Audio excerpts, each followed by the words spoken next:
where I'm going.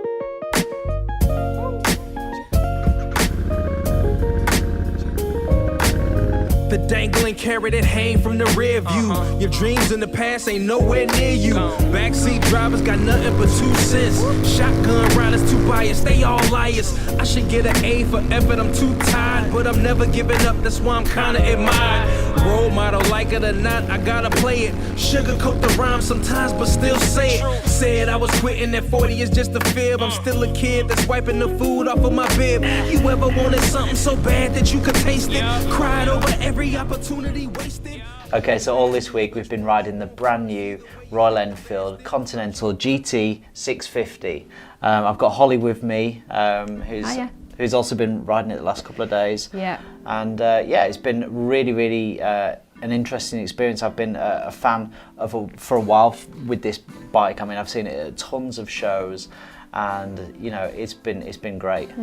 I mean, it's my first time ever riding Royal Enfield, and yeah, what a fantastic little bike. The Continental, obviously, it's part of the brand new twin range, 650 twin range from Royal Enfield. Yeah. Which, you know, as we've discussed in the Interceptor video that we just did, yeah. You know, it takes the Royal Enfield brand and models into a new place that they've never been in before. Yeah, you know? yeah, totally, yeah. And I think that's going to fit the European and certainly the English market really well, because there's no doubt that they're stunning bikes, yeah. and that people love them. Yeah, I think especially with the Continental, that Café racer look, which is such a massive trend now, isn't it? There is so much love at the moment for Café racers, and to be able to pick one up that looks like that without you having to spend tons and tons of money to get it to look like that, it's going to be such a popular bike. Yeah. And I think that's what it is. It is a cafe racer. Yeah, absolutely. Right? And you know, I've seen quite a lot of reviews on some of the 650 twins. You know, whether they've been reviewing the Interceptor and the Continental, and they've just kind of said, well, basically they're both the same, but one's just got drop bars, and I don't think that quite does it justice. Actually, I think they're totally two different models. Oh, absolutely, yeah. The look of them is chalk and cheese, isn't it? Really. Totally. No, that Café racer frame, they've absolutely hit the nail on the head with that. Because new riders, you know, that are learning, you know, it's a massive craze at the moment, the Café racer, and that is going to tap really nicely into that market. Yeah. Sure thing. And you know, it's probably the first time that I've ridden a bike like that, like a proper cafe racer. Okay. So, but it is a riding position I'm sort of more used to on a daily basis. Obviously with my bike, it's quite leant forward. Yeah. I know, how did you find the riding position? Yeah, I found it, I mean, it's very different, but very easy to get used to. My bars are I think they're called butt bars, so they're sort of up and sort of in this kind of position, proper so Harley. I'm straight backed, and this is the drop bars, but they're not as dropped as some bikes. I mean, I haven't ridden, for instance, like a Triumph Thruxton, but sitting on them at the shows, I mean, they are really lent down, and these are kind of somewhere in between that. I think they're enough to look really cool, but they're not enough to make it an unrideable bike. I mean, I think you could definitely go some distance on that bike. 100%. And actually, out of the two bikes, the Interceptor and the Continental GT 650, I way prefer the Continental 650, the riding position. I feel way more at home on it. And you know, I just think it's a much more engaging ride for me personally, depending on what I'm used to. I absolutely love it. I think because I'm more familiar with the bar and the style of the Interceptor, then I feel like you do, but about that. But looks-wise, I would pick the Continental every time. Sure. And you know, if you've actually never ridden a Royal Enfield before, I think one of the amazing things, and obviously we've ridden quite a few different Royal Enfield models, one of the things that you get to find out is that people love them, you know. From a massive age gap, you will get people in the street just sort of like come up, hey mate, what's that bike? That looks, you know, that looks awesome. You know, it's quite overwhelming actually. I've never had that on any other model of bike we've ever tested, so it's quite an interesting thing. And I think it's actually it's a kind of bike where people, even if it didn't have Royal Enfield written on the side, they'd almost know what it was. Yeah. And I feel a little bit like that with Harley, that sometimes you could see one and you just kind of know by the shape of it, and yeah, it's got Royal Enfield written all over it, as well as having the emblems on the side of the tanks as well. Well, I know the design brief was with the Continental 650 was actually to keep quite in tap with the Continental 535 that they had before. Actually, what we've got plastered on the on the side there, and actually, really I think if you put the two together, it's got that heritage. You know, they've kept quite true to what they've done in the past, so that's quite interesting. Yeah. So yeah, the Continental that we've had was the Ice Queen. Is that what it's called? The Ice Queen. Colourway, which is a kind of cream. Is it an off-white? Would you describe it? Yeah, probably off-white with blue. With the blue detailing, and the blue actually got like a sparkle in it as well. Don't know if you noticed that. It's quite. No, I didn't notice that. Oh right, okay. It's a girl thing. Okay, but it is good. So the Ice Queen is £5,899 in the UK. Okay. They start off at £5,699, and then obviously that's a little bump up. So obviously featured to the twins is a brand new engine, right? It's a 650 parallel twin, 648cc parallel twin. It's got 47 horsepower, 52 newton meters of torque. My experience of it, particularly in this bike, is really smooth. Yeah. I've been amazed at how smooth it is. Yeah.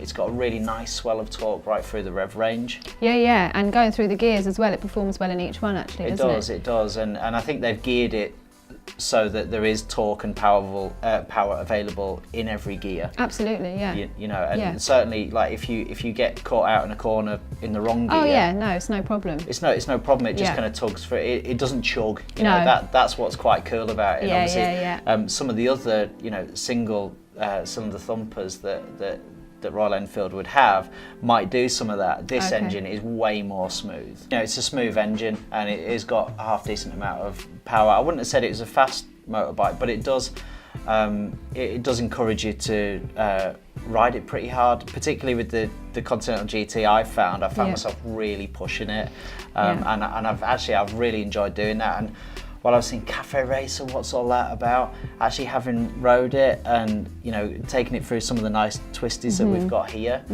I can see myself, actually, do you know what, it would be quite fun to race between Café to Café, because I think that's originally what Café Racer was about, right? Oh yeah, of course, yeah. I mean, actually riding behind you when I was on the Interceptor and watching you on it, it looked like you were having loads of fun on it. Loads of fun. Yeah. Loads of fun. And you can kind of see that, you can throw it about a little bit. And Jeff, the managing director of the company, actually rode quite a lot on the Continental 650. And you'll kind of see him clipped in the videos because he is riding the bike at different points. But he's an ex-racer. He's a really good rider. Oh, he's an amazing rider. And his opinion was that he really loved the bike as well. He totally bought into that kind of concept. Yeah. Obviously it's less power than he's used to, but he really enjoyed really riding it pretty hard in the corners and stuff. I mean, there's a couple of times we realised, didn't we, that the GoPro wasn't on, and we got all the way to the top of the pass, to the bottom, and it's not on, and no problem. He shot back up there, raring to do it again, wasn't it? So maybe he did it on purpose. He wanted to have another go. Yeah, and like me, he was more of a fan of the Continental GT 650 than the Interceptor. But I think that's probably the kind of bikes that we ride. Yeah, for sure. You can totally throw it about, and obviously we're going to talk about the handling, but it also sounds nice as well, right? Sounds great, isn't it? Yeah. It's quite a rumble, quite a deep rumble, but it's not overpowering. Yeah, it's a cool sound. And the twin silencers on it, I think that they're some of the most new bikes I'd sort of seriously consider about changing the exhaust. Yeah. This one, I don't think I'd bother. I think they look great, they sound great, they do the job. Yeah. There's no need.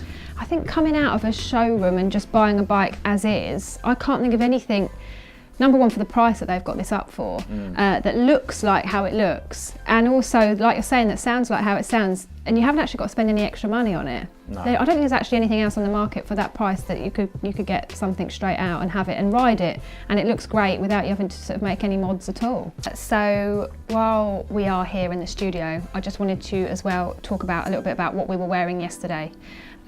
So it was the new Urban Pro from Knox, which is it is an armoured shirt, but it's also a jacket in its own right. and that was perfect for what we were doing yesterday as well, wasn't it? So it's really, it was a really good opportunity to test them out. Oh, sure. And I really loved it, and I really like how it looks on as well. I felt really, really comfortable in it. Fantastic. I actually had like a tight-fitting Cold Killers underneath mine, and then I had my Urban Pro on top. You being a bit more hardy, were just in like a t-shirt, weren't you, with it over? Was that you all right temperature yesterday? Yeah. I mean, you know, when the sun went down, it got a little bit chilly, but that was the point where, you know, I put my quilted jacket on over the top. Yeah. But that's the benefit with the Urban Pro, is that you can do that. Yeah. You know, and you can just stick anything over the top. Obviously, a quilted jacket's got no abrasion resistance. No. In it. No. But you know, but you're relying on the Urban Pro for that. So it really does open sort of doors to dress it differently. You can put something underneath it or something over it. And then, you just chuck something in your bag, a hoodie or something you think, I was going to get a bit chilly later on, I'll pop that on later. Yeah. And that's what's great about it, isn't it? Yeah. But for summer riding as well, it's going to be fantastic, because it's even lighter than the Zephyr, isn't it? Quite a bit, Quite a bit, yeah. So I think it's fantastic. I actually really like the thumb loops as well. That's a new thing, isn't it? It is. Yeah, because then you just get your glove over, and it just, you don't get that kind of rucking up on your wrists. Sure. Yeah, I thought that was very cool. It's good. Right, so what we're going to do with all the gear is put the link in the description. So if you want to find out what we wore on test, just check out below and you can see all the products that we were using. And big iPhone users like myself, the pockets are great. Oh, fantastic. Yeah.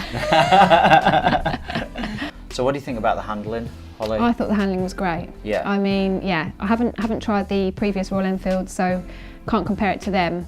But doing the roads that we did yesterday, I mean, it wouldn't have been possible on my Harley at all. So to think that I could actually have a go at something like that and ride roads like that on that kind of bike, and you just take to it. I feel like you sort of get on it and you just, there's nothing difficult about it, you know. No. That it just does what it's told, and it's really sort of, I mean, in terms of handling yesterday, I found it, the road wasn't easy, but the bike was easy to ride. That's great. Well, you know, I think they've spent a huge amount of time and investment in that whole handling department, 100%, and they collaborated with Harris Performance on the chassis and on the suspension, and you can really tell. I mean, the Continental 650 is just eats corners. It's really stable. I think it's easy to turn in. Yeah. You know, while it is quite a heavy bike, sometimes with a heavy bike you can feel like it doesn't want to turn in. Certainly a Thruxton now, it's a bit of an arrow. It just wants to go straight all the time. Okay. This one actually really does want to. It does want to turn into the corners, and it's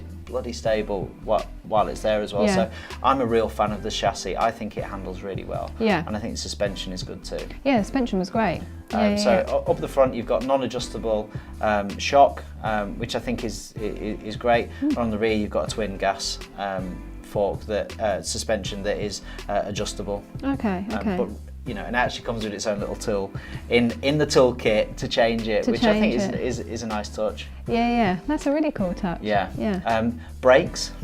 Brakes, I mean, again, the brakes for me, I mean, I think, again, with our different backgrounds of different bikes, we've got different views on brakes. Anything to my bike is an improvement, and I mean, probably the opposite with you, because I could imagine your brakes are pretty sharp. They're all right. I felt like the brakes were good. I mean, they were in use a lot, especially coming down that pass yesterday.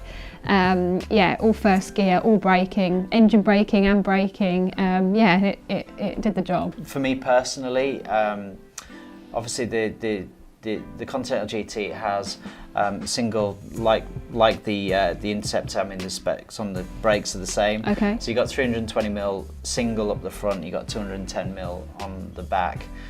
I think for me personally, with a bike that, you know, with all weighs as much as it does. When it's fueled, it does weigh 230 kilos. Yeah. And it's capable of over 100 mile an hour. So you feel like you need a bit more. I think you need a bit more power. There's initial bite there, but I think, you know, overall power, it's a lump to stop at that kind of speed. Yeah. And maybe not everyone's going to be riding it like that, but, you know, I just think, we just need a bit more oomph behind the brake. That's maybe nitpicking, but, you know, that's my point of view. Okay. So comfort, Holly, what do you think? Comfort, long riding. I mean, You prefer the Interceptor? I preferred the Interceptor. The seat was more padded. There's just a little bit more comfort. The other one was giving me a little bit of a numb bum at points.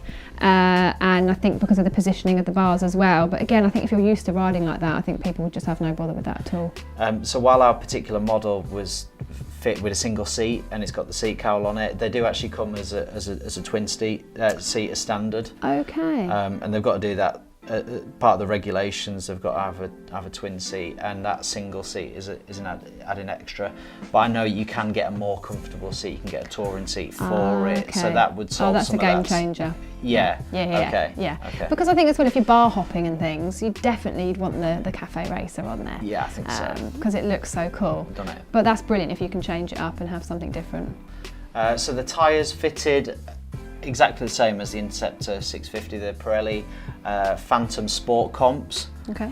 I've got no reservations. You know, all this week has actually been dry, which is like really something for Cumbria. But I haven't rode it in the wet yet. But in the dry, it's been amazing. Yeah. I've got rid of all the chicken strips on that bike, and you know, it really encourages you with the handling. I mean, it's great. No issues from me. No, it didn't feel sort of slippery. No. And actually, we were having to park up in some quite tricky areas yesterday to get out the way of the cars, and we had a bit of gravel and actually got it onto the grass, didn't we, at one point as well, and that was quite bumpy, and it seemed like you didn't have any issue at all with that. No. So it looks good. A nice tyre. Nice tyre. Okay, so that's been our conversation and our little review on the Continental GT 650. I have to say, I'm a fan of this bike. Yeah. And for me, I prefer the Interceptor. You prefer the Interceptor. For ride, but this for look. Yeah, okay. Mm-hmm. So it's very pretty. Yeah. Really pretty bike. It is, and you know what? I really encourage people to take this on board. You know, it's a great bike at a great price. Oh yeah, absolutely. Yeah. It needs to be tested to be appreciated, doesn't it? 100%. Yeah. Okay, so look, hope you've enjoyed this video. Let us know what you think. Please like, please comment, and subscribe to the channel too. And we will see you in the next one. Well, you will. Yeah.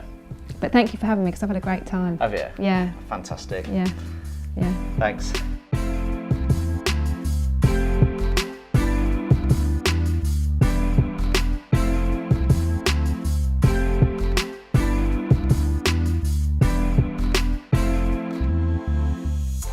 Jeff, as well, who's Dad. Yeah. Boss man.